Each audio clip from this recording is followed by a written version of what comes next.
You're watching a production of South Dakota Public Broadcasting.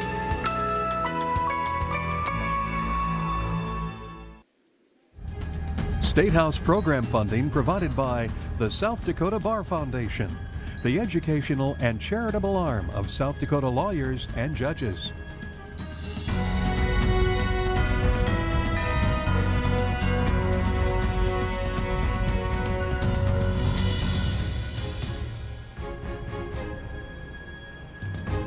Hello and welcome to SDPB's coverage of the 2015 inaugural ceremonies. We are coming to you live from your state capitol building in Pierre. I'm Stephanie Rissler alongside Larry Rohr. Thank you, Stephanie. A little earlier this morning, about 11 o'clock, the representatives and the senators for the legislature were sworn in. Coming up in just a couple of moments, we'll go down to the rotunda floor for the swearing in of the governor and the lieutenant governor and the constitutional offices. Governor Daugaard will serve as our state's 32nd governor, tackling his second term. First elected in 2010, he was actually taking the oath of office 4 years ago on January 8th, 2011, and we'll see a repeat of that today. A little background on the governor. He was born and raised on the family dairy farm, which is situated between Del Rapids and Garretson. Both of his parents were born deaf, so sign language was the language of communication in the household. 1975, graduated from the University of South Dakota with a bachelor's degree in government, minors in mathematics and psychology, and went on to a law degree at Northwestern University in Chicago before returning to South Dakota, with good reason. Of course, marrying his high school sweetheart. The two of them have 3 children together, 1 boy, 2 girls, 3 grandchildren. Before diving into public service, the governor served some work doing trust administration, also some business development, what later became U.S. Bank, then of course taking part in the Children's Home Society, and then in 2009 decided, I'm going to take some time to run for governor.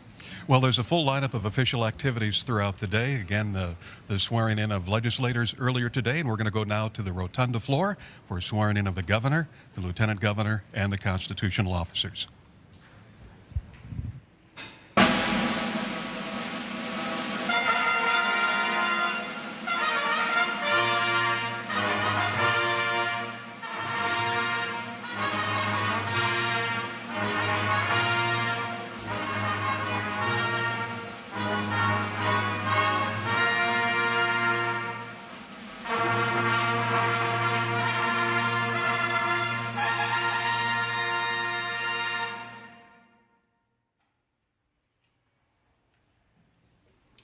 Well, if that doesn't start this off right, I don't know what would, ladies and gentlemen. Good afternoon and welcome. I'm Dusty Johnson, and I'm serving as the MC for today's ceremony. We will begin today with a presentation of colors. Please stand for the color guard post and remain standing for the singing of our national anthem.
Oh, say, can you see by the dawn's early light what so proudly we hailed at the twilight's last gleaming, whose broad stripes and bright stars through the perilous fight o'er the ramparts we watched were so gallantly streaming, and the rocket's red glare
Ladies and gentlemen, please be seated.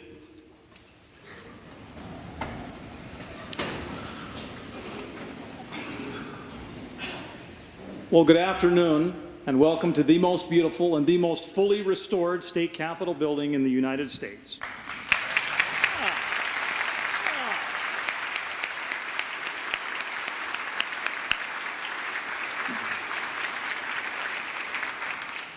Today, our state peacefully transitions power, as we have always done throughout our 125 years. Today's color guard, Sergeants Eisenhower, Stoudemire, Goodwin, Trowbridge, and Jameson, of course, represent the 3,200 men and women in the South Dakota Army Guard and the 1,000 men and women in the South Dakota Air Guard. Our pre-ceremony music was provided by Private First Class April Magnuson. Our exceptionally talented vocalist was Betty Huss. Ms. Huss and her husband Daniel live on a farm outside of Del Rapids. She grew up next door to and attended Crothers Country School with a young Dennis Daugaard. Betty, he apologizes for pulling your pigtails. Although you could not see her, our accompanist was Sarah Van Huysen. The delightful Ms. Van Huysen also grew up in Del Rapids and is also quite close to the Daugaards, having known them her entire life. Sarah, the governor, does not apologize for pulling your pigtails. Under God, the people rule. And as a result, it is altogether fitting that we would begin today's presentation ceremony with a demonstration of faith. We will hear first from Father Hal Barber. Father Barber was born and raised in Parker. And since his ordination almost 50 years ago, he has served as a priest to 8 parishes. He currently serves as priest to St. Christina's in Parker and St. Mary's Parish in Marion. Father Barber.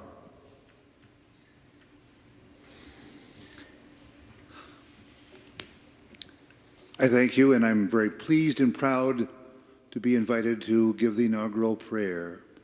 I was fortunate enough to meet and know the Daugaards during my time in Del Rapids. They were regular visitors to our church, and we really appreciate knowing them and being here today. Dear friends and neighbors, let us pray. Heavenly Father, your gifts of love are countless and your goodness infinite. We come before you with grateful hearts for your many acts of benevolence on our behalf. Everything we have, everything we are, everything that is and that will be exists because of you alone. We are deeply grateful to live in these United States, a land of unequaled possibility, and our own great state, South Dakota, where a country boy has given himself to the service of others, as husband, as father, as an attorney, as one directed to the well-being of youth, as lieutenant governor, and as our governor. Now today we gather to inaugurate Dennis Daugaard once again as our governor. The people of our state approved his leadership with an overwhelming vote, calling him forth to a second term. Gracious God, give him the wisdom to lead us with humility, the courage to lead us with integrity, and the compassion to lead us with generosity. Help us all to remember that we are citizens of our state and country, united not just by race or religion or blood, but by our commitment to freedom and justice, equal opportunity, economic growth, and superior educational standards. We ask that you help Dennis to serve, to share, and to seek the common good of all of us.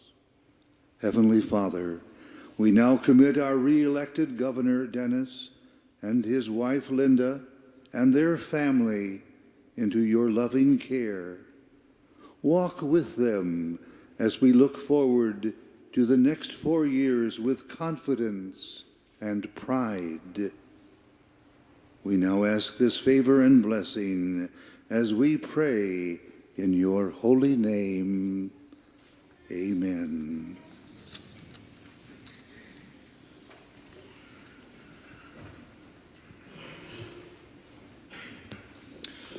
By my count, this rotunda features at least 5 recognitions, the importance of Lakota culture and history to our state. Lakota prayer is offered today by Sequoia Crosswhite. Mr. Crosswhite is an enrolled member of the Cheyenne River Sioux tribe. He is descended from 2 chiefs, Chief War Eagle and Chief Swift Cloud. He serves as the Cultural Relations Advisor for Children's Home Society, and it is there he uses music, dance, literature, and other traditional activities to share Lakota culture with the staff and with the children. Mr. Crosswhite.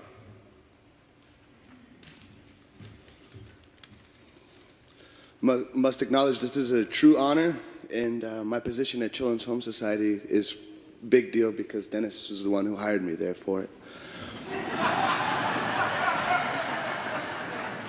You know, as I graduated from college, I graduated with a Lakota language certificate and a degree in Lakota studies. And there's not too many jobs to go out there with those 2 degrees, so I'll say the prayer. Ohotun kashla, wakantanka, tate dopa, unchimaka, unshimalayo, lemie mato chikla, ikchewe chasha hemacha. Ohotun kashla, wakantanka, wopila ke, leem petukile. Daku shikshicha, ikhapichu, na ikpea, daku washteshte kuo. Lei tancha, Dennis Daugaard, ewachi, na chante wash ake kuo. Heha, wokichu ze, South Dakota, wash ake, na wochwala, heha washtekte. Makoche ke, el tawichi, na nakila, wajila, heun chapi alo. Wakayajaki lena epicha daku washteshte iwichunk kichunk champikte mitakuye oyasi pilamayakulo. Grandfather, creator to the 4 winds and grandmother earth. My Lakota name is Little Bear. I am just a common man, have pity on me. Grandfather, creator, thank you for this day. May you throw out what is bad and give what is good. Grant Governor Dennis Daugaard with a strong heart and mind, along with the members of the state legislative body. May we have strength and peace to South Dakota. May we become one in the spirit and one in the land. And in the famous words of Chief Sitting Bull, let us put our minds together and see what kind of life we can make for our children. To all my relations, thank you. Amen. Thank you, Father Barber and Mr. Crosswhite. The dominant 7 consists of 7 trumpets, 1 trombone, a trumpet vocalist, a tuba, a bass, a drum set, and a partridge in a pear tree. All except the partridge are music majors at Northern State University. The group was formed in 2004 and is led by Dr. Grant Manhart. Dominant 7 tours extensively and has performed for audiences as large as 25,000. Today they'll be performing Cornet Carillon by British composer Ronald Binge, with an arrangement by Dr. Manhart. Ladies and gentlemen, Dominant 7.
All right, dominant 7. Administering today's oaths of office will be Chief Justice David Gilbertson. The Chief Justice was appointed to the Supreme Court in 1995. He was first elected Chief Justice by his colleagues in 2001, was reelected to another 4-year term as Chief Justice in 2005, a third term in 2009, and a fourth term this last year. Now, we all know that today is a special occasion, but this isn't even the Chief Justice's first swearing in of the week. On Monday, he presided over the investiture of the state's newest member of the Supreme Court, Justice Jeanine Kern. Justice Kern, welcome to the family.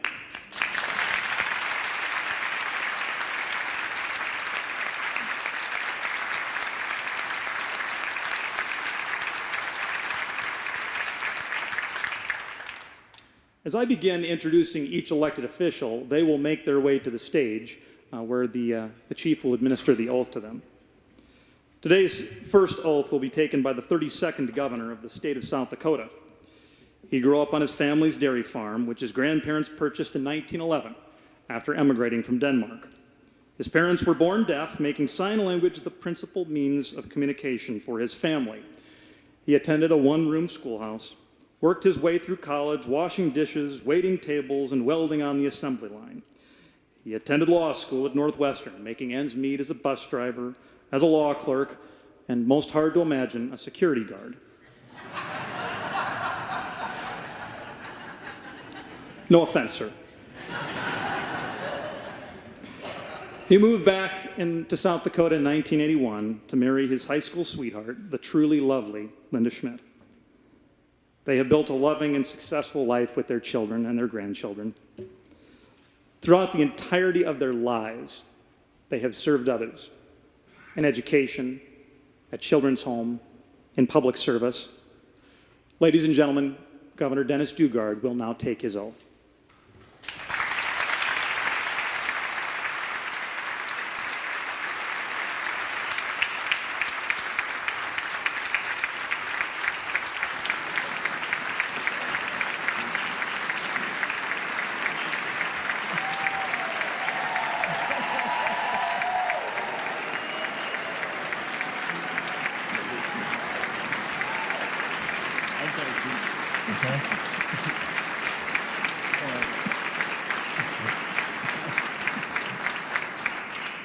Governor Daugaard, are you ready at this time to take the oath of Governor of the state of South Dakota? Yes, sir, I am. All right. Would you read the oath, please? I, Dennis M. Daugaard, do solemnly swear that I will support the Constitution and the laws of the United States and the Constitution and the laws of the state of South Dakota, and that I will faithfully perform the duties of Governor of the state of South Dakota, so help me God. Congratulations, Governor. Thank you, sir.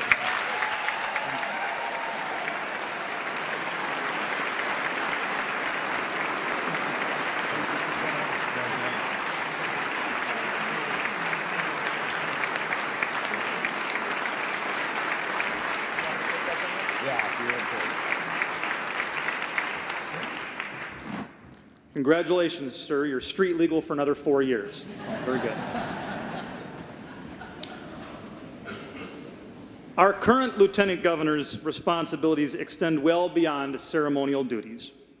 He is, to be sure, an active partner in the governance of this state. Twice he has led the state's flood preparations in southeastern South Dakota. He has helped oversee the construction of a new veterans home in Hot Springs. He's served as interim secretary of Veterans Affairs, and he works closely with the National Guard and with tribal relations. He is blessed with his wife Karen, son Colin, daughter-in-law Jill, and a rocking mustache.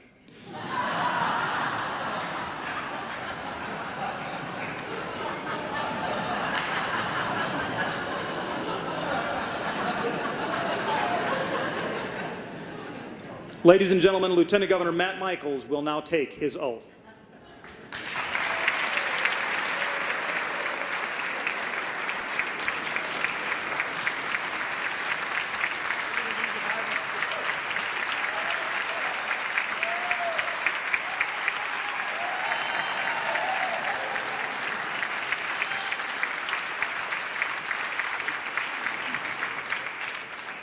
Mr. Lieutenant Governor, are you prepared to take the oath of office? Yes, I am, Chief Justice. Would you raise your right hand and repeat the oath, please? Thank you. I, Matthew J.W. Michaels, do solemnly swear that I will support the Constitution and the laws of the United States and the Constitution of the laws of the state of South Dakota, and that I will faithfully perform the duties of Lieutenant Governor of the state of South Dakota.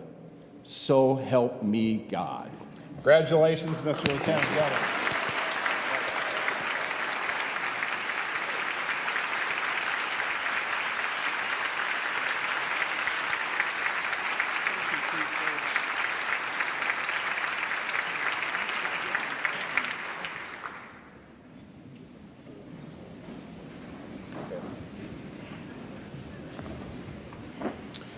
Chantel Krebs was raised on a family farm near Arlington as a fourth-generation South Dakotan. Since graduating from Dakota State University, she has found success and fulfillment in business, in agriculture, and in public service. She just concluded a decade-long tenure in the South Dakota legislature. Like Joyce Hazeltine and Alice Kundert and so many of her predecessors, she will bring intelligence, hard work, and class into her office every day. She and her husband Mitch have recently moved to Fort Pierre. Ladies and gentlemen, Chantel Krebs will now take her oath of office.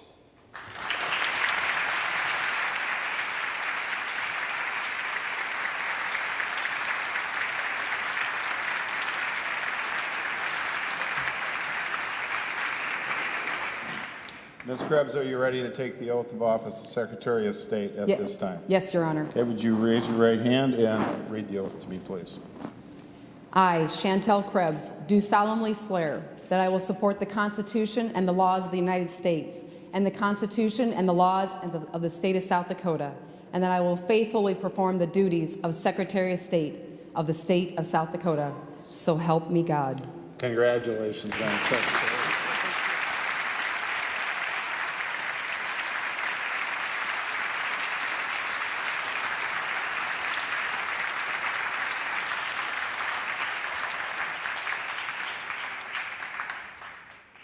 Marty Jackley knows how to fight for South Dakotans.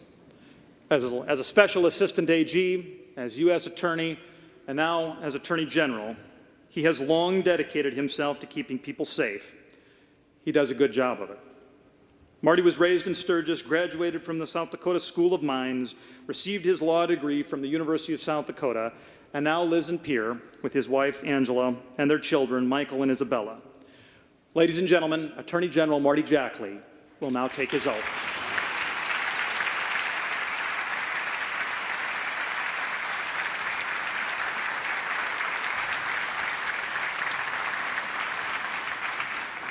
Mr. Attorney General, are you ready to take the oath of office at this time? I am, Mr. Chief Justice. Very well. Would you take the oath then, please? I, Marty J. Jackley, do solemnly swear that I will support the Constitution and the laws of the United States and the Constitution and the laws of the state of South Dakota, and that I will faithfully perform the duties of Attorney General of the state of South Dakota, so help me God. Congratulations, Mr. Attorney General. Thank you, Mr. Chief.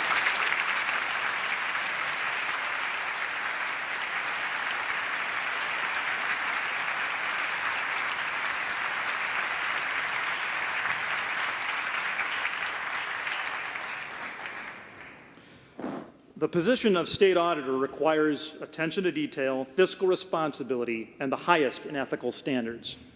In Steve Barnett, that hand has found its glove. Steve has degrees from the University of South Dakota and the University of Sioux Falls. Prior to his election as auditor, he spent 6 years serving our state as a staffer to Senator John Thune. He and his wife, Nicole, have 3 friendly and adorable children. Emma, Henry, and William get the friendly from both parents and the cute from their mother. Ladies and gentlemen, State Auditor Steve Barnett will now take his oath.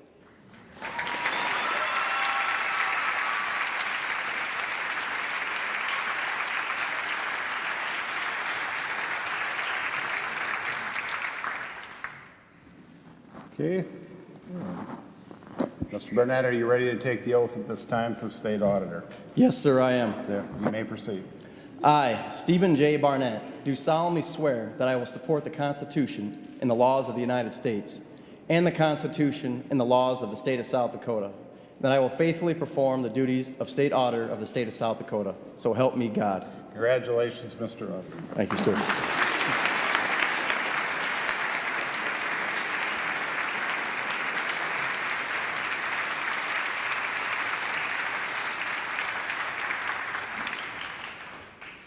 Rich Sadgast grew up in Spearfish, earning a degree from Black Hills State University, and has spent 25 years serving our country in both the active and reserve armed forces. The people of South Dakota trust Rich Sadgast.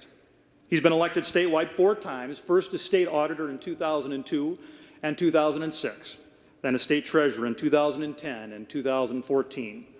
As state treasurer, he has returned $21 million in unclaimed property to its rightful owners. Rich and his fiancée Penny have 3 combined children, Chase, Claire, and Josh. Ladies and gentlemen, State Treasurer Rich Sadgast will now take his oath.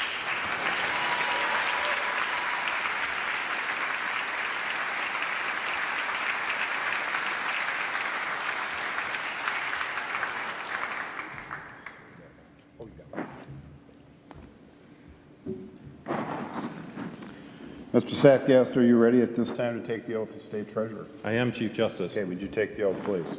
I, Richard L. Sadgast, do solemnly swear that I will support the Constitution and the laws of the United States and the Constitution and the laws of the State of South Dakota, and that I will faithfully perform the duties of State Treasurer of the State of South Dakota. So help me God. Congratulations, Mr. Treasurer. Thank you.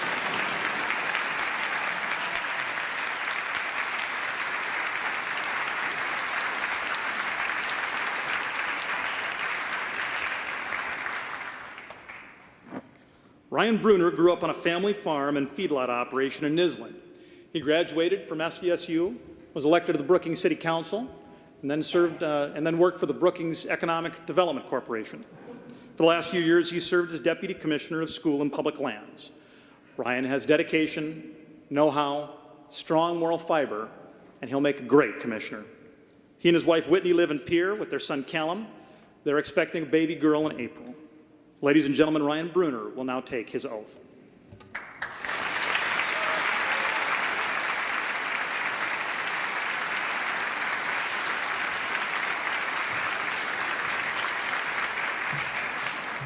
Mr. Bruner, are you ready at this time to take the oath of office for Commissioner of School and Public Lands? Yes, sir, I am. Would you raise your right hand and take your oath, please? I, Ryan Bruner, do solemnly swear that I will support the Constitution and the laws of the United States and the Constitution and the laws of the State of South Dakota, and that I will faithfully perform the duties of the Commissioner of School and Public Lands of the State of South Dakota. So help me God. Well, congratulations, Mr. Commissioner.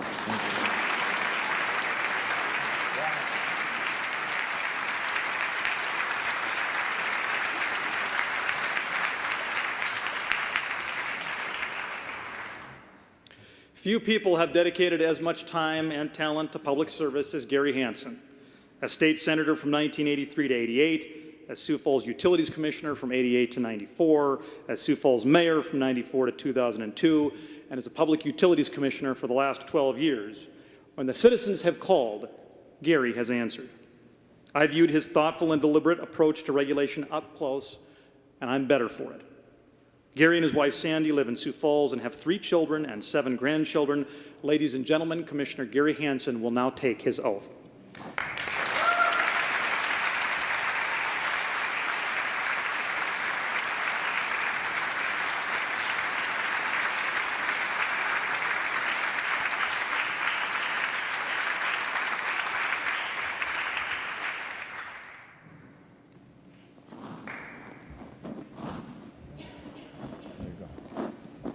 Commissioner Hansen, are you ready at this time to take the oath of office? Mr. Chief Justice Gilbertson. Just can't wait to get to work, can you? No, I can't. They save the best for last, you know. Okay, you may proceed. I, Gary Hansen, do solemnly swear that I will support the Constitution and the laws of the United States and the Constitution and the laws of the State of South Dakota, and that I will faithfully perform the duties of Commissioner of Public Utilities Commission of the State of South Dakota. So help me God. Congratulations, Mr. Commissioner. Thank you.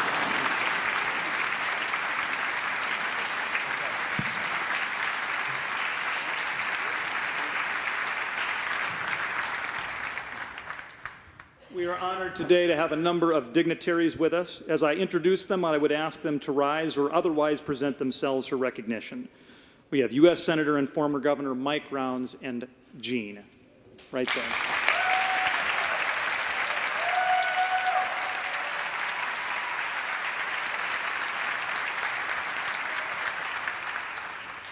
Ladies and gentlemen, Governor Frank Farrar.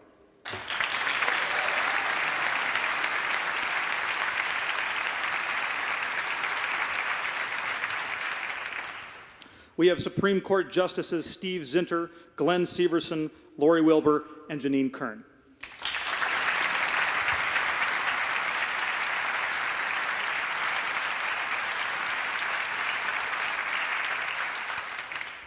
We have Public Utilities Commissioners Chris Nelson and Christy Fegan.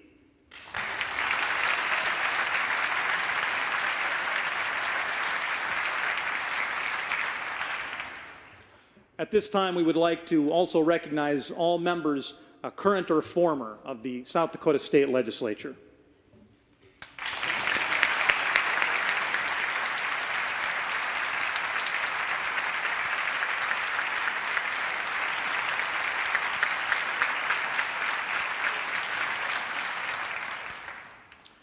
We have the pleasure again of listening to Dominant 7.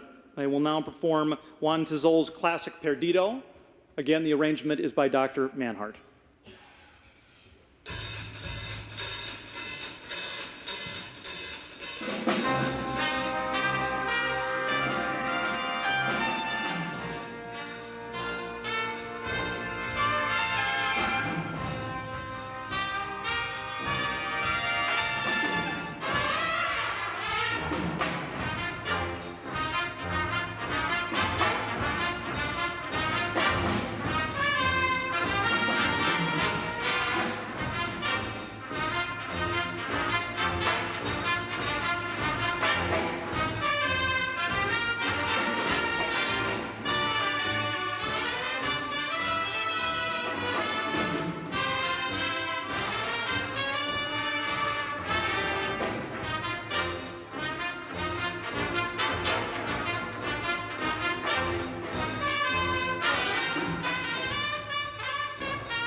weather in Aberdeen may be cold, but the music is hot.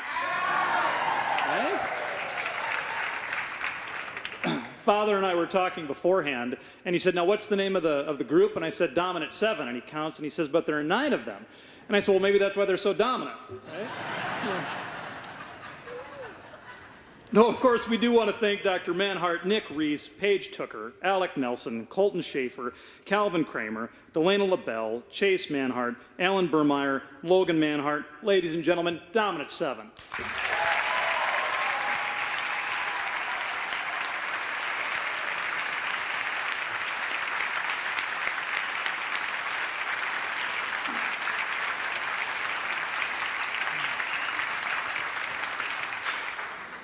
So what do people want from their leaders?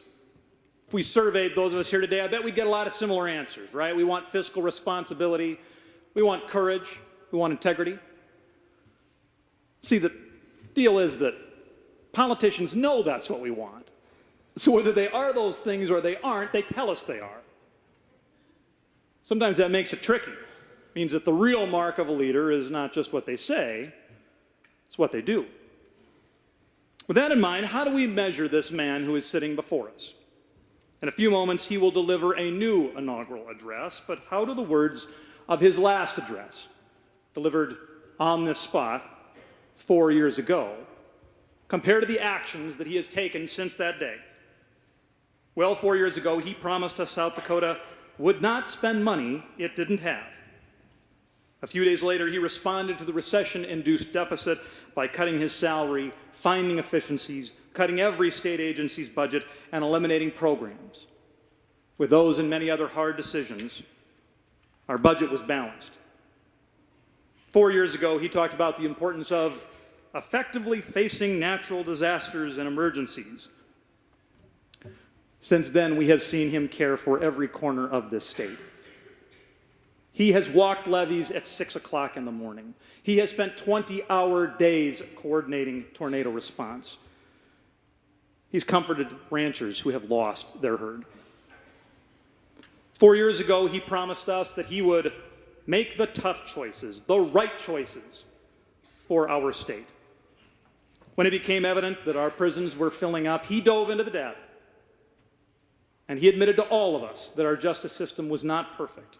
In the face of those who might have accused him of being soft on crime, he worked with others to institute one of the greatest criminal justice reforms in our nation. Reforms that will make our communities safer and that will hold offenders more accountable. South Dakotans like leaders who do as they say. On Election Day, after 4 years of seeing him at work, voters re-elected our governor by the largest margin in state history. You see, they like men and women of action, of integrity, of honor, of courage. They like our governor. So now we turn our attention to a second inaugural address, one that we know matters, because its words will be backed by his actions. Ladies and gentlemen, now it is time to welcome to this podium a governor who has never stopped listening, never stopped learning, and never stopped working for us. Ladies and gentlemen, your governor, the Honorable Dennis Daugaard.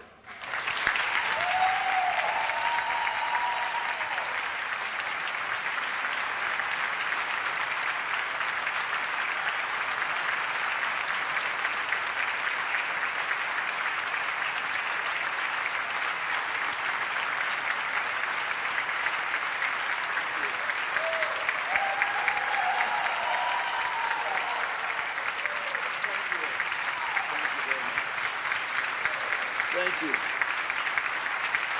Governor, thank you. Thank you. Thank you so much. Okay, sit down. Wow, thank you so much. You can tell a lot of relatives are in the crowd, can't you? Thank you so much. Mr. Chief Justice, honorable members of the Supreme Court, Lieutenant Governor Michaels, legislators, constitutional officers, family, friends, all South Dakotans. It is truly an honor to stand before you today to take the oath of office for a second time as Governor of South Dakota. In fact, I'd say it's a greater honor today to take this oath for the second time than it was 4 years ago. I sought this office 4 years ago because I believed I had something to offer. I used that campaign to tell South Dakotans about myself and about the values of hard work, self-reliance, and frugality that I believe we all share. And you gave me this job 4 years ago based on potential. I think back now to that inauguration in 2011. It wasn't an easy time to be serving in public office. We were recovering from the worst recession since the Great Depression, and we were faced with very difficult decisions. We joined together, all of us, and applied a very simple principle: we can't spend money we don't have. But a simple principle doesn't always lead to an easy decision. I'll never forget, and I will always be thankful for the courage and the leadership that our legislature showed and the sacrifices that so many bore to bring our state back into balance. We are a better state today because of it. When I sought this office for a second time last year, I was no longer asking the voters to judge me based on potential. I asked them to consider my record and the record of the legislators who joined with me. I'm very thankful for the strong message of support that South Dakota showed for the decisions we have made. We have proven that South Dakota values still work. We have shown the rest of the nation that there is a better way, and others are taking notice. Our bond rating has been upgraded, not downgraded, with a positive outlook for the future. We recovered all the jobs lost during the recession more than 2 years before the rest of the nation. And we consistently have one of the lowest unemployment rates in the nation.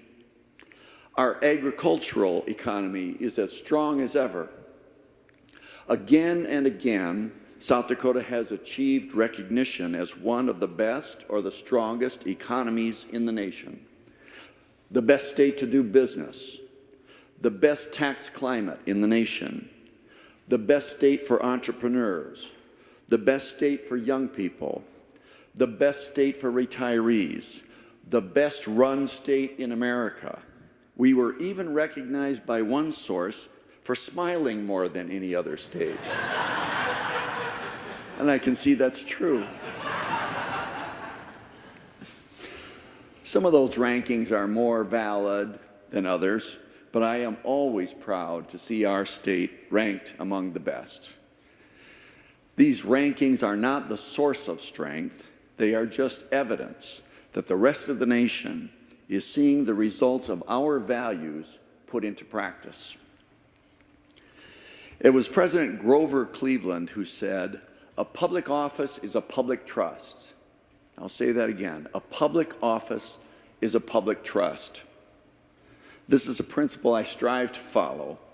It's not my government. It's not the legislature's government. It's not the Supreme Court's government. As our state seals, under God the people rule. All of us who are called to public service must remember this. With every decision we make, we must first consider what is morally right, and then we must consider what the people would do given the same information that we've been given.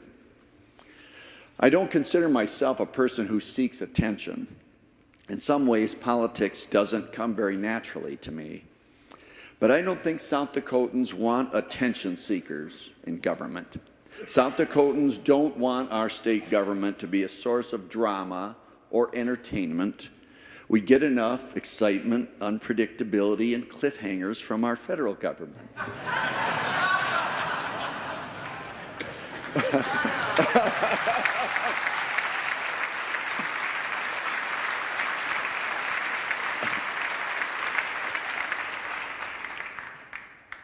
You'll get that. that changed, I know.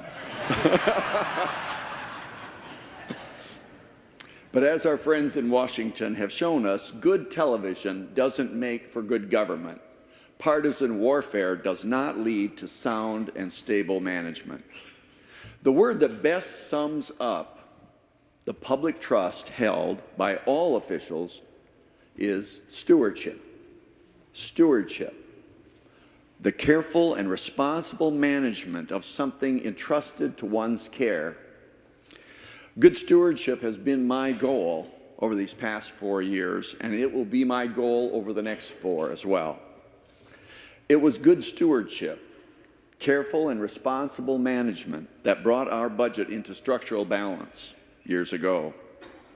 It has been good stewardship each year thereafter to project our revenues and expenses with caution, so that if we erred, we would err on the side of a surplus, not on a deficit side. Our retirement system trustees have exercised good stewardship to manage our state pension plan, so it is fully funded and in sound condition for present and future retirees. In fact, we are one of only a very few states in the nation that can say that, and I'm very proud of that. But good stewardship does not always mean not spending. Frugality is not the same as cheapness. A cheap person refuses to spend money even when it would be wise to do so. A frugal person is careful with money, but understands that sometimes spending in the short run can pay bigger dividends in the long run. This very rotunda is an example of that. 2 years ago, we learned that the glass floor in the rotunda was at risk of collapse. This Capitol building was built using designs of the Montana State Capitol, and their floor was beginning to weaken. We spent money in the short term to reinforce this floor with steel plates and steel beams so that ceremonies like this can be held in this rotunda for decades and centuries to come. In a similar way, about a year ago, we learned that the stained glass above us was also at risk of collapse. The 100-year-old lead was giving way, and half-measure repairs that had been used in the past were failing.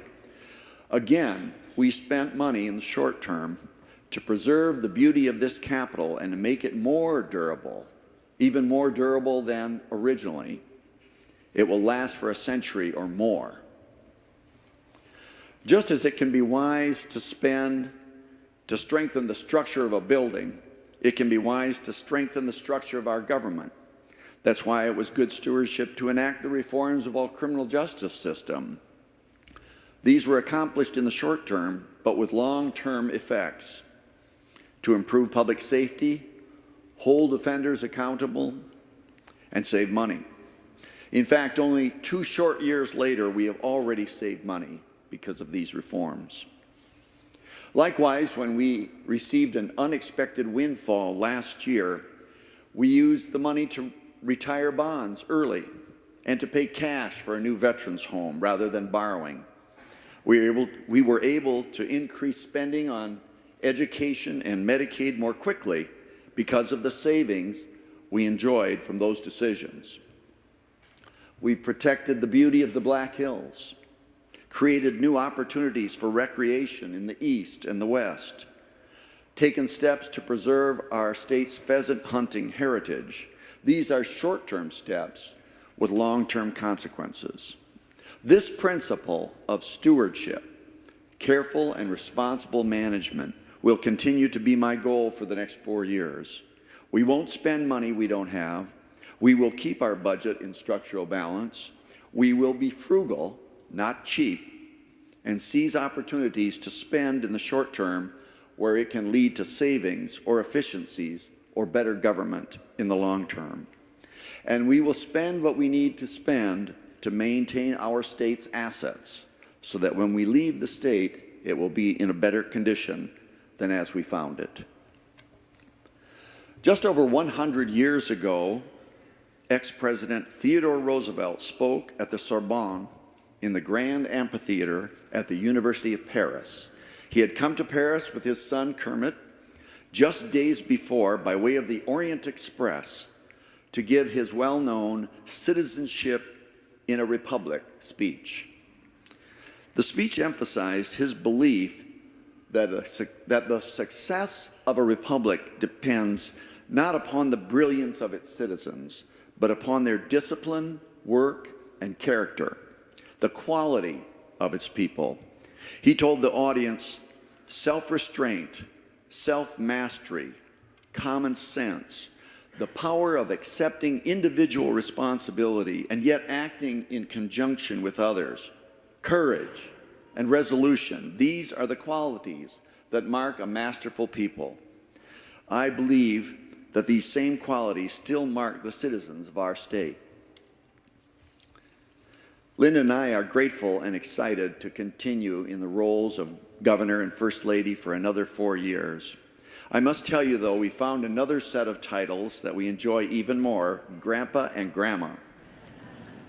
Just last Monday, we welcomed our 4th grandchild, Greta, into the world. 4 years ago, I closed my address by talking about my grandparents and my parents. Although my parents didn't live long enough to see this day, my Uncle Howard was planning to be here today. 96 years ago, he was born in the farmhouse where I later grew up. Unfortunately, he fell and broke his hip and couldn't be here, but I'm hoping he's watching. Uncle Howard, I hope you're watching. But even as we're acknowledging his generation today, even more I'm thinking about our 4 grandchildren. Henry, Stella, Elizabeth, and Greta. They are not here with us for the ceremony. You would have heard them if they were.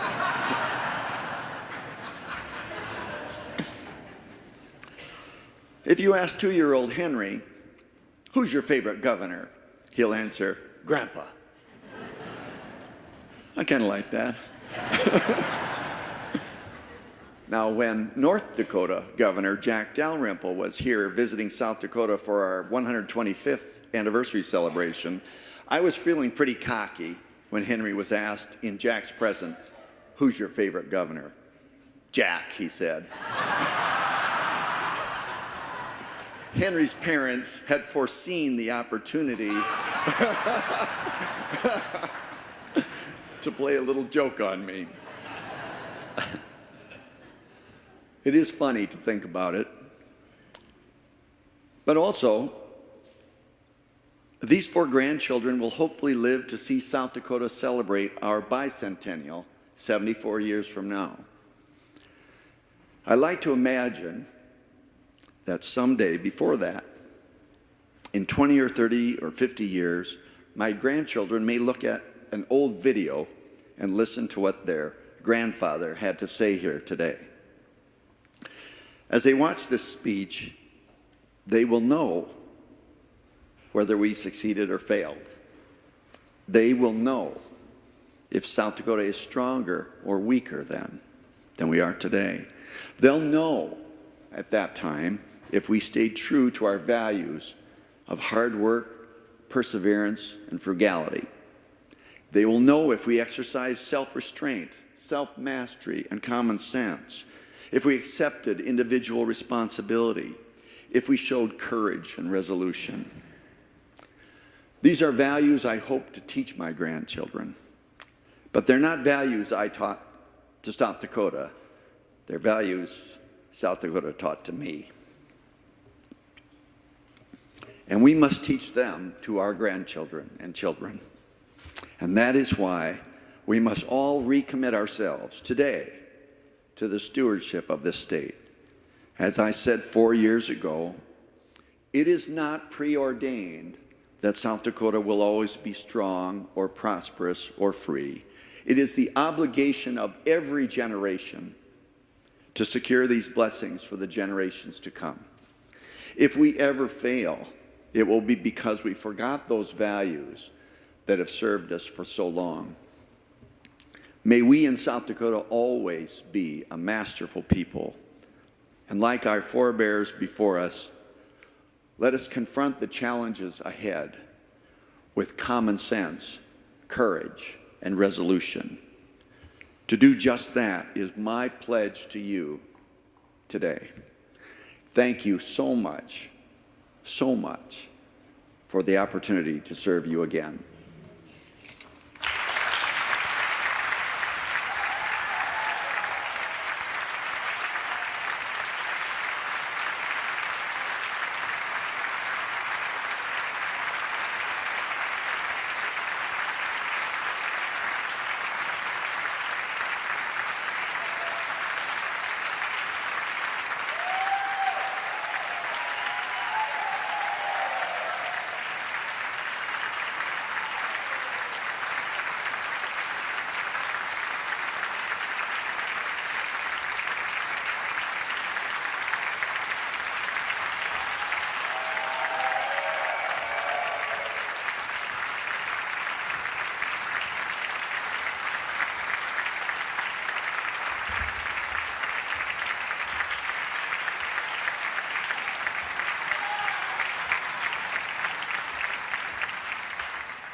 Sir, that was beautiful, and an unexpected highlight was the discomfort in the first few rows as you talked about the structural deficiencies of the floor.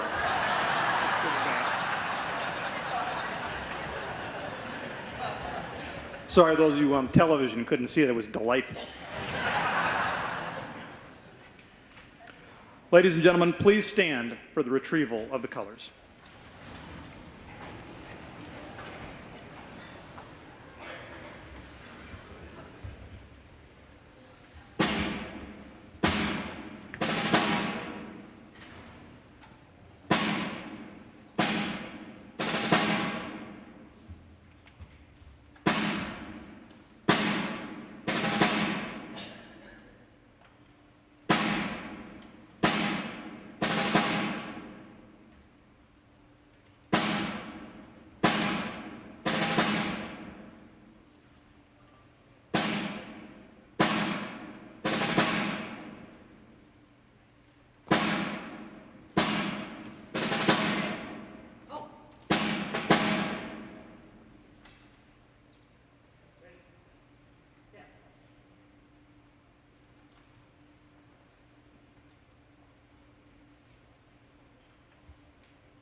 We would ask you to be seated while the elected state officials depart and prepare for the receiving line.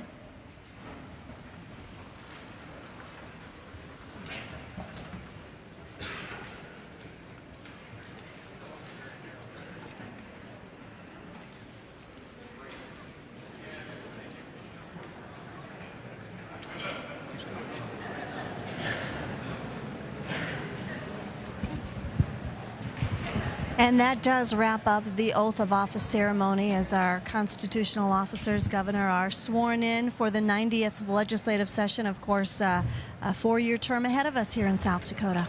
You know, it's this kind of wraps up what officially is supposed to happen today. It's outlined in the state constitution and law that when you win an election, specific time, you take your oath of office, and that's today for the legislators, the governor, lieutenant governor, and the constitutional officers. Now, but the rest of the day, there's much more to come. This is the party and the celebration time, whether it's a renewal of an administration or turning over to a new administration. So later on this evening, we'll be back with the Capitol Ball and the Grand March, and then another ball at the Dakota here in Pierre, another Grand March then. What will happen the next couple of minutes is the governor's going to set aside some time to meet with the news media, and then there will be a public reception. In other words, if you're a citizen of South Dakota, you want to have a chance to greet elected officials, they'll have a receiving line here in a few minutes. He is very accessible to the people here in South Dakota, and this is a celebration. A lot of the lawmakers, constitutional officers, as you visit with them, it has been a long road as they've done their campaign work, and they finally made it to here. This will be the time where they get to all mingle, enjoy one another, meet families, and so on. So it will be a celebration into the evening. Well, you had a chance yesterday afternoon to sit down with the governor and talk about the first term and the term ahead, and some very candid conversation about his first several months in office, the first year or so. And we're going to have a look at that interview right now with Stephanie Rissler and Governor Daugaard. I'm now joined by Governor Daugaard. Thanks for taking the time to be with me. We're going to talk about the last 4 years. We'll take a look at the 4 years ahead. First thing, how would you describe your first 4 years as governor for South Dakota? Well, I'd say the first few months of the first year were definitely anxious and stressful. Even though Governor Rounds was very open about letting me see his calendar and joining him in any and every opportunity, it's still a lot different when you're actually doing the job. And of course, the first thing when I took office was the budget. The budget needed to be balanced, and that was no fun to cut expenses. But I campaigned on a promise not to raise taxes, and I wanted to keep my promise, and so we had to cut.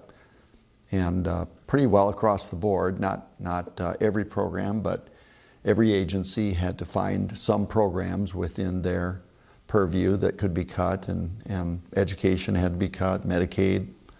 I cut my own salary, cut my cabinet salary, the governor's staff salaries, 10 to 15%, and we got the budget balanced. So that was tough. And then not long after that, that would have been March of the first year, and then in May, here came the Missouri River flood, which we had never experienced anything like that. Most floods come and go. That flood just came, and then it built and built and built and built, and then it stayed up for months. And so it was really worrisome whether we'd get the dikes built or the levees built on time and whether they'd hold.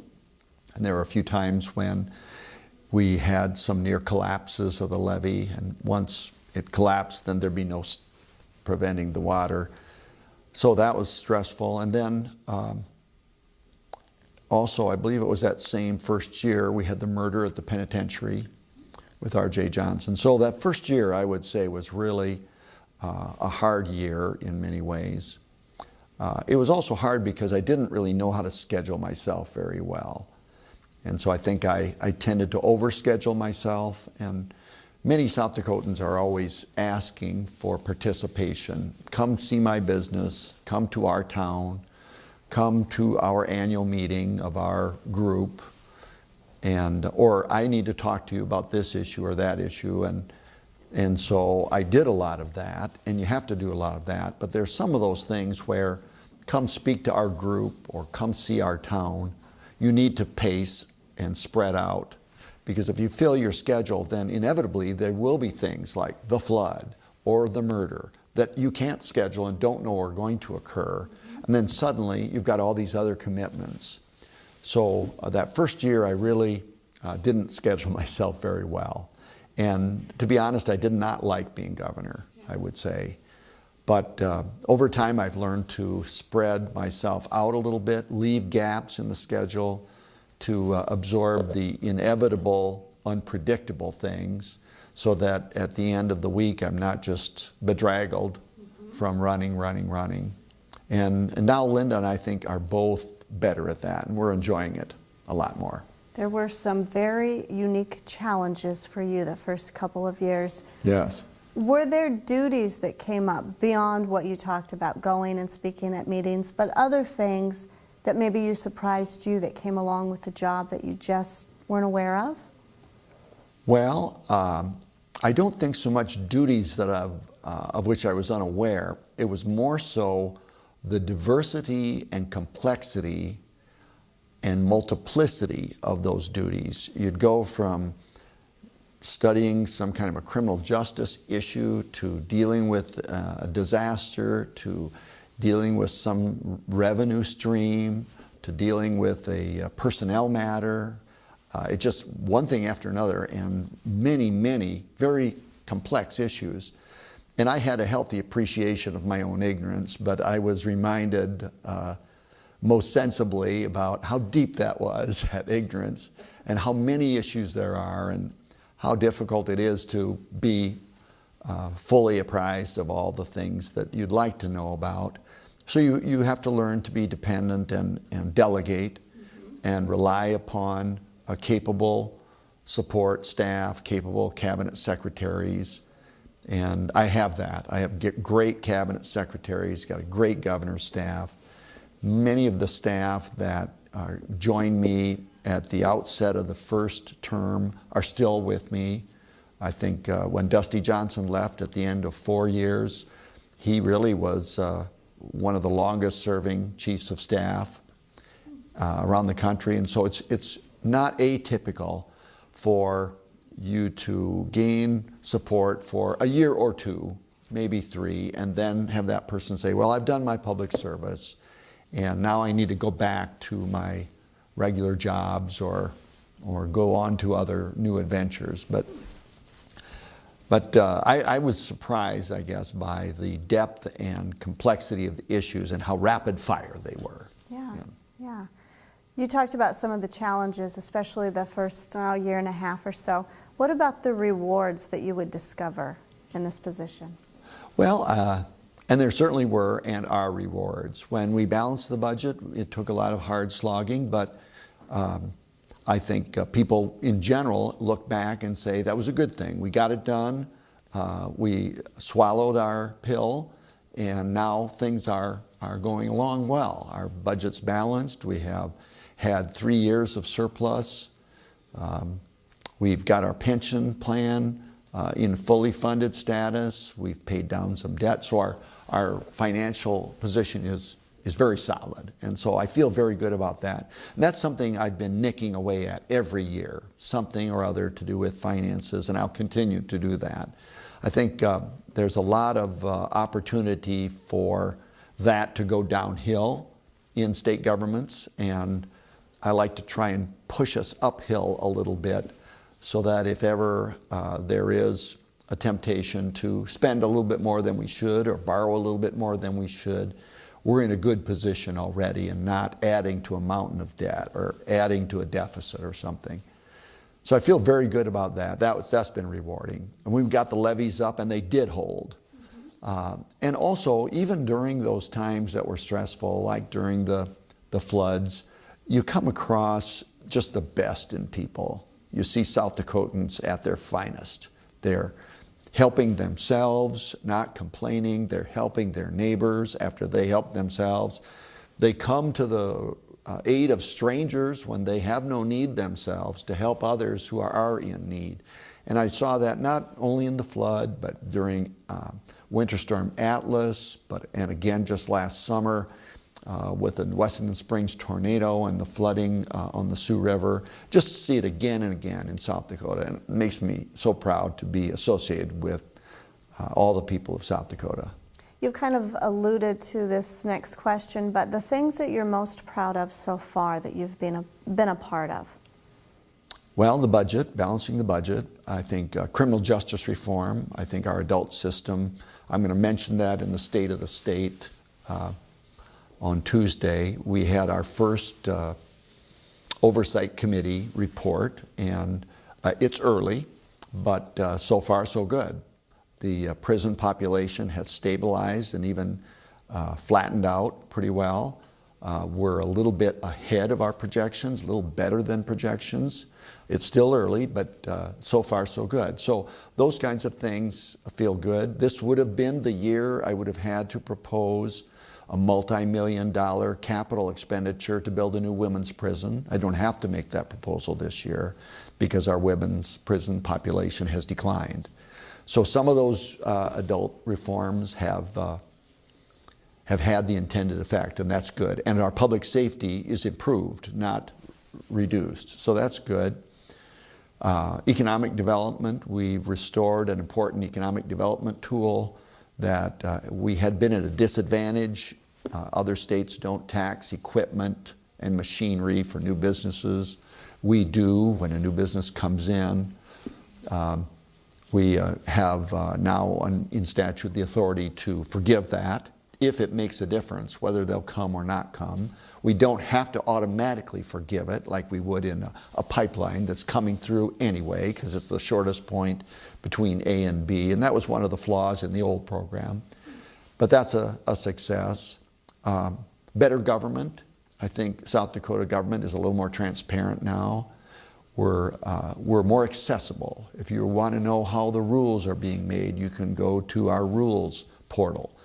Just this week, we unveiled a new boards and commissions portal. So if you want to know what's going on with the Board of Regents, or the Brand Board, or Game Fish and Parks, or the Board of Social Work examiners, you can find their minutes, their board membership, the terms of those board members, their agendas, their next meetings, all through one portal. So it's easy. I think we're also more efficient. We're going to have increasingly, and we're already seeing it already, more driver's license renewal online, so you don't have to go to the driver's license station when it's not time to get your eyes checked or your driver's test. If it's just paperwork, why do you have to haul yourself down for that paperwork? Do it online. Same thing with filing business tax returns or making payments of those tax returns. Buying our license plates, that's going to be going online and by mail. Eventually it'll be a little time for that to roll out, but better government is definitely something I'm proud of. We're more transparent, we're more efficient, we're doing things online rather than forcing our citizens to stand in line. Okay, let's move to the future. I had the opportunity to sit down with you and First Lady Linda Daugaard 4 years ago. It was above the rotunda. You guys, at the time, you seemed excited, you seemed a little nervous. It was the day before. What are you feeling today? Well, I'm still excited, still grateful to the voters who have given me this second term, excited about that. I'm not as anxious because I know the job better now, and I know I have great staff. I've seen them perform and how capable they are and how dedicated they are. You know, I was just talking with staff yesterday about the difference. At the federal level, if you look at the cabinet secretaries, they very frequently will stay a couple of years and then move on. And it's very hard to be an effective leader of a very large organization, and certainly the federal agencies are much larger than ours. If you're only there a couple of years, you're just learning where everything is and what your span of control is. And so I'm just very grateful that I've got a great cabinet that has some longevity. So I'm not as anxious as I was 4 years ago because it's a known quantity for me. This next question, I'm going to kind of bundle it into two, and it will be our last. As you look to the next 4 years, kind of what you're hoping to accomplish, and as you think about wrapping up your final end as the governor, there's always some type of a legacy that's left behind. What do you hope that is? You know, we've talked about this. In fact, some of my staff brought up the term legacy to me. And when I think of that term, I think, in a way, it's not something I want. Because in a way it is, what do you want people to think about when they hear your name, the Daugaard legacy? And in some ways it seems tied to a personal satisfaction or a personal achievement that you want to be remembered or you want to be memorialized. And I think, and Helen Keller said this, she said, I just saw this on the Page a Day calendar yesterday at our house. She said, personal happiness is not achieved through that sort of thing. I can't remember how she expressed it, but it's really fidelity to a worthy purpose. And so if I can, while I'm in government, while I'm in this role, be showing fidelity to honest and solid financial position of our state, good public policy that results in higher public safety, better public health, a stronger infrastructure, whether it be roads or rails. Even though a bold leader might offer something more splashy and have more memorable things, if I can nick away at a lot of these things and at the end of the day say all these things are in better condition than when I took office, that is what will give me satisfaction and happiness. All right. Well, thank you for taking the time to come and sit down with us, and good luck to you. Thank you. All right. Well, Stephanie Rissler, a chance to speak with Governor Daugaard yesterday afternoon in the reception room outside the governor's office. Very casual conversation. It kind of surprised you, didn't it? It did surprise me. He was candid, and I think a lot of our viewers will relate to some of the things he said, especially as he talked about those unique challenges the first year and a half to 2 years he was our governor. You know, with the extensive coverage that we provide across our various platforms, we hear a very detailed spreadsheet speech. First part of December is required by the budget address. Next Tuesday, you'll be on live with the State of the State address, oftentimes laying out more of a legislative agenda, but really a different feel today to talk about personality. And I think that not only his speech today, but his discussion with you yesterday kind of exuded a little bit of that casualness and what the serving in the office means to him. Yeah, good discussion. It was good. He was excited, but he knew what to expect, and you could tell that as he took his oath today. Yeah. Well, we're going to wrap up our coverage here from the Capitol. For as far as the ceremony goes for swearing in legislators, constitutional officers, the governor and lieutenant governor, the official business is out of the way. There'll be some public greetings this afternoon, and then we'll be back tonight on the air at 7 o'clock Central Time.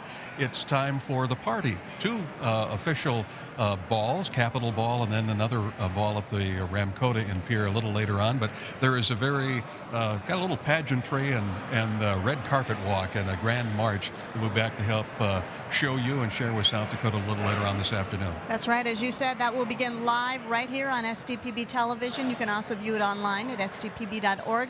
It all kicks off 7 p.m. Central, 6 p.m. Mountain. And just a programming note, Larry, you mentioned the State of the State address. That will kick off the 90th legislative session. You can also watch that. Our crews will be here. That's next Tuesday, January 13th.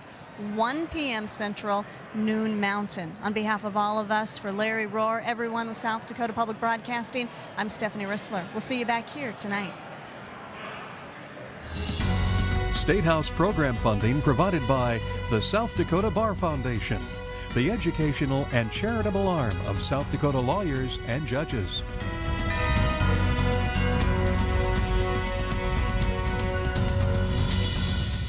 Get complete coverage of the Governor's State of the State message from SDPB.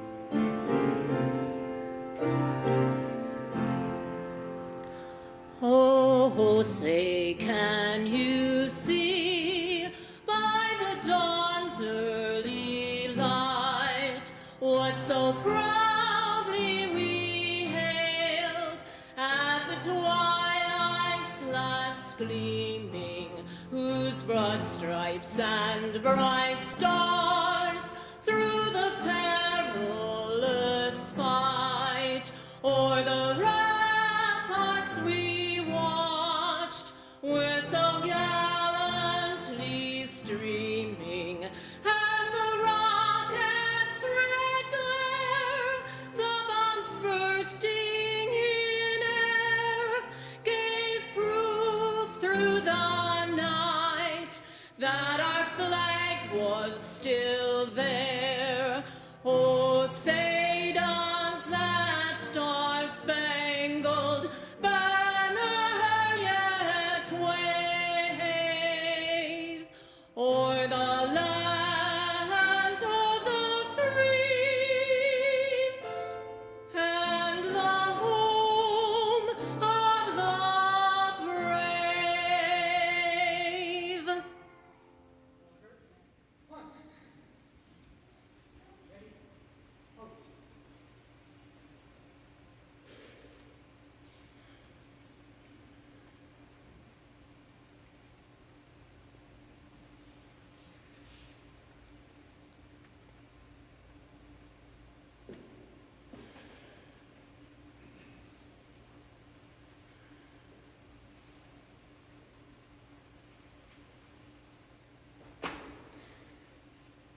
You're watching a production of South Dakota Public Broadcasting.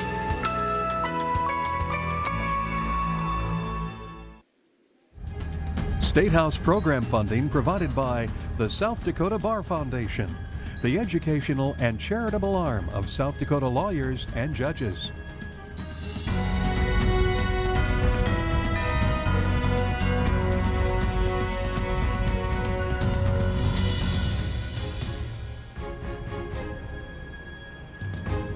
Hello and welcome to SDPB's coverage of the 2015 inaugural ceremonies. We are coming to you live from your state capitol building in Pierre. I'm Stephanie Rissler alongside Larry Rohr. Thank you, Stephanie. A little earlier this morning, about 11 o'clock, the representatives and the senators for the legislature were sworn in.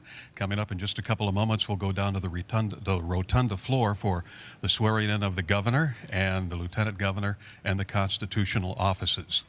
Governor Daugaard will serve as our state's 32nd governor, tackling his second term. First elected in 2010, he was actually taking the oath of office 4 years ago on January 8th, 2011, and we'll see a repeat of that today. A little background on the governor. He was born and raised on the family dairy farm, which is situated between Del Rapids and Garretson. Both of his parents were born deaf, so sign language was the language of communication in the household. 1975, graduated from the University of South Dakota, with a bachelor's degree in government, minors in mathematics and psychology, and went on to a law degree at Northwestern University in Chicago before returning to South Dakota, with good reason. Of course, marrying his high school sweetheart. The two of them have 3 children together, 1 boy, 2 girls, 3 grandchildren. Before diving into public service, the governor served some work doing trust administration, also some business development, what later became U.S. Bank, then of course taking part in the Children's Home Society, and then in 2009 decided, I'm going to take some time.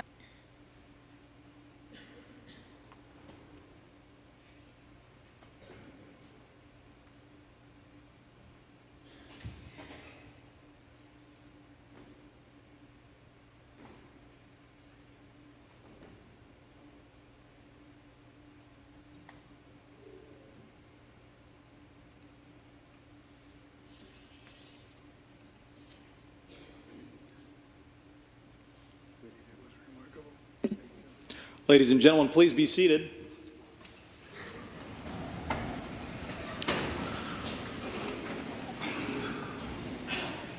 Well, good afternoon, and welcome to the most beautiful and the most fully restored state capitol building in the United States.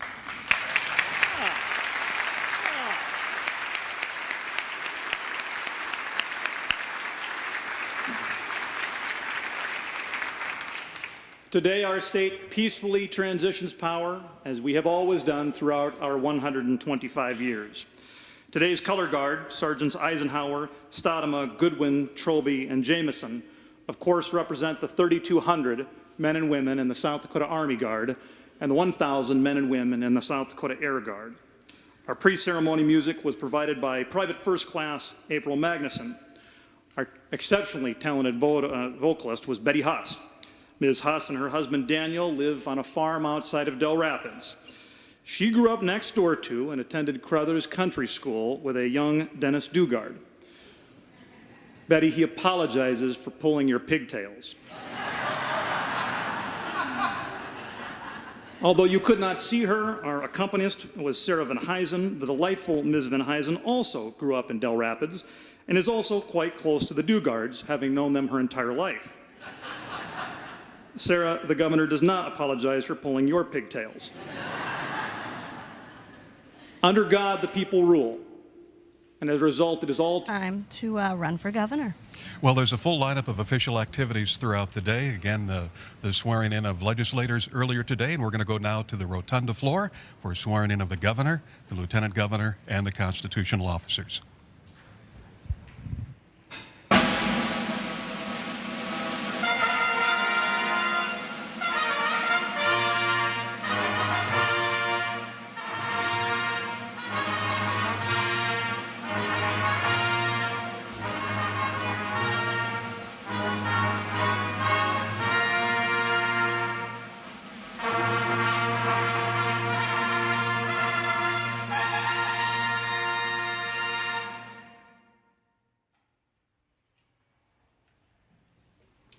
Well, if that doesn't start this off right, I don't know what would, ladies and gentlemen. Good afternoon and welcome. I'm Dusty Johnson, and I'm serving as the MC for today's ceremony. We will begin today with a presentation of colors. Please stand for the color guard post and remain standing for the singing of our national anthem.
Together fitting that we would begin today's presentation ceremony with a demonstration of faith. We will hear first from Father Hal Barber. Father Barber was born and raised in Parker, and since his ordination almost 50 years ago, he has served as a priest to 8 parishes. He currently serves as priest to St. Christina's in Parker and St. Mary's Parish in Marion. Father Barber.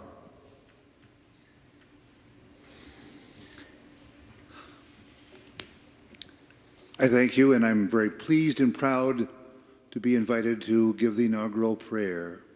I was fortunate enough to meet and know the Daugaards during my time in Del Rapids. They were regular visitors to our church, and we really appreciate knowing them and being here today. Dear friends and neighbors, let us pray. Heavenly Father, your gifts of love are countless and your goodness infinite. We come before you with grateful hearts for your many acts of benevolence on our behalf. Everything we have, everything we are, everything that is and that will be exists because of you alone. We are deeply grateful to live in these United States, a land of unequaled possibility, and our own great state, South Dakota, where a country boy has given himself to the service of others, as husband, as father, as an attorney, as one directed to the well-being of youth, as lieutenant governor, and as our governor. Now today we gather to inaugurate Dennis